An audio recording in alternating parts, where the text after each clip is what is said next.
Hi, today we're going to talk about the 5 steps that you have to do before you run a program on the HAAS TM1 CNC milling machine. First thing we have to do, we have to find the part 0.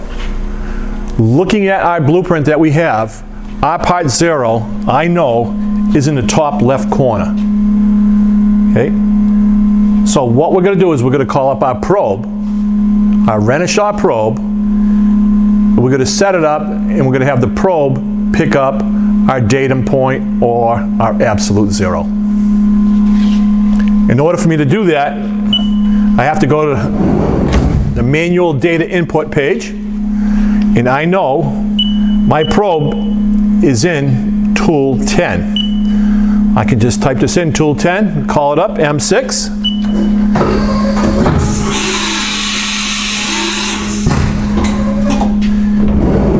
This is our Renishaw probe right here. This probe, it has an accuracy of 1/10,000th of an inch. I'm going to bring that down into location.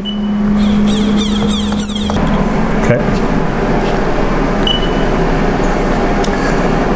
Now I have to actually call up the command to do the probing.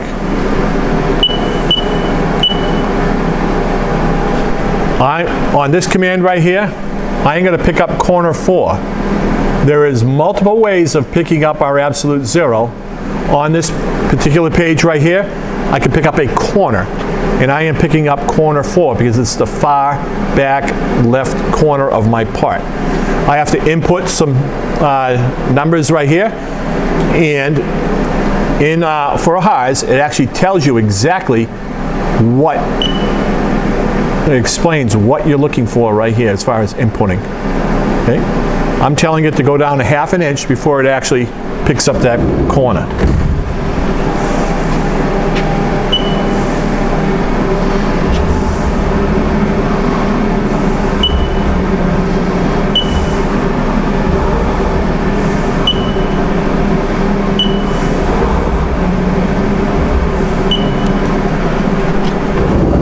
That is how you pick up a corner with a Renishaw probe. Our next step, we have to touch off all the tools that are in our program. I'm going to run three tools right now. I am going to run a 2-inch fly cutter that will rough out our particular part, and I have that part right here that we're going to be making, just like this. So I have a 2-inch cutter that will rough this out. We're going to drill the holes, and then I have a 5/8 cutter that will finish this up to this size, and it will get rid of this giant 1-inch radius that is here. Okay. So what I'm going to do right now is I am going to call up one of my tools, and I'm going to touch off on the top surface. Okay, I have to call up tool 4, so I'm going to go back to my MDI mode. I'm going to call it up. I'm going to type in T4, M6. M6 says actually do the tool change. T4, it's kind of self-explanatory.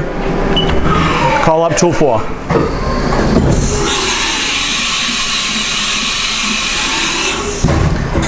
Here is tool 4. It is a 5/8 3-flute solid carbide end mill. So I am going to bring it down into location, and I am going to actually touch off on a piece of paper. And this is how you set your tool height.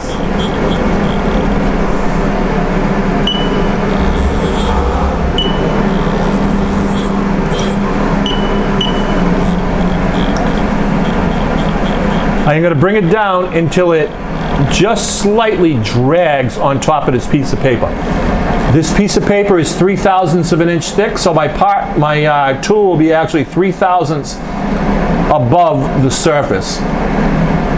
And for this particular part, that's not too bad. But if it was a fussy part, I would have to compensate for the thickness of the paper.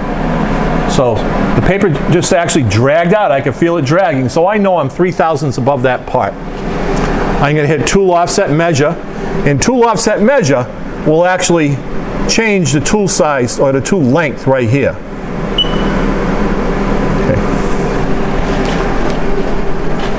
In this page right here, I have to tell it under geometry what size tool is actually in the cutter. and I told it to stay away by 15 thousandths. So when it cuts around the part, it'll stay away by 15 thousandths of an inch. I'll go back in, I'll measure it, and I will compensate for whatever size I am oversized. You never want to cut it to size on the first pass. You always want to do a test cut, measure it, and adjust accordingly. Okay, on my tool offset page right here, you have your tool lengths. So every time you touch off, it actually loads it, the tool length in here. And then what you have to do, I really recommend you do this while you're touching off, is to go over to your geometry and put in the diameter of the cutter that you're in, that you have in there at the moment. And then put in a wear. Add 5, 10, 15 thousandths for the first pass. I recommend you do it while you're touching the tools off, because you might forget if you touch off all your tools, and you might forget before you actually run your program, then your part's going to come out like junk. Boss don't like that. So we found our part 0.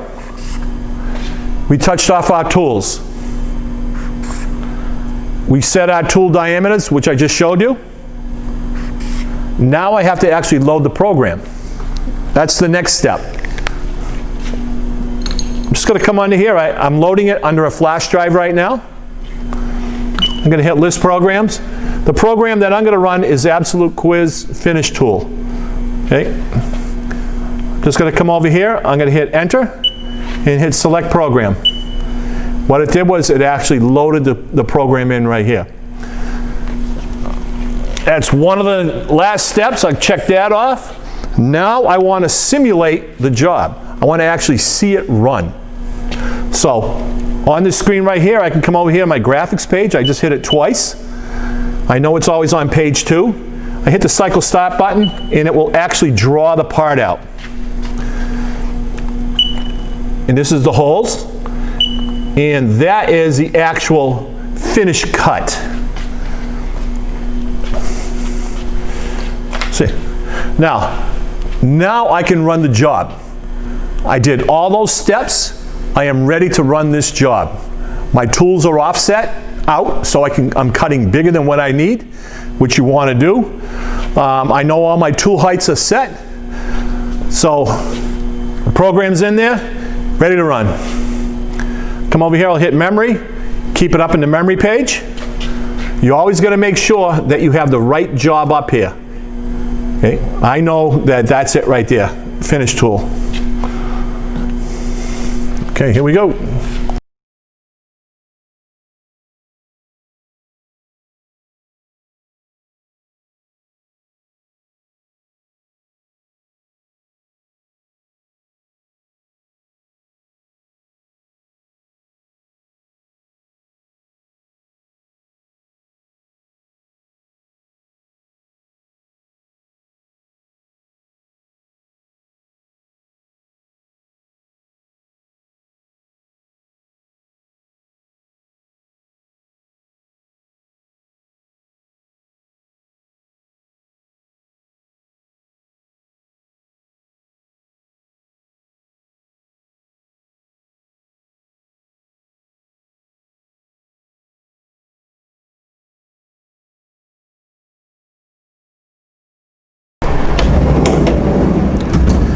Okay, the next step, you always want to check your part before you take it out of the machine. So what I'm going to do is I'm going to measure it. I know the dimension that I'm looking for. And if I'm oversized, which I should be, I can go back into my control. I can change the numbers. I can run that finish tool again and then measure it again before. Always measure it before you take it out of the machine, because it's very difficult to put it back in the machine at times. So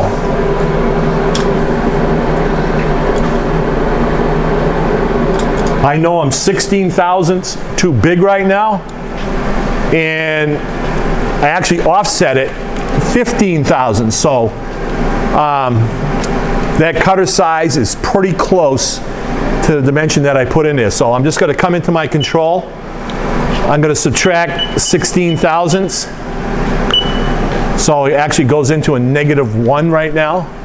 And I will actually run the job again, measure it before I take it out. Thank you for watching. Thank you for watching this episode on how to set up a job, the 5 steps that I use with my students here. It's very important that they follow these 5 steps. You really can't go wrong.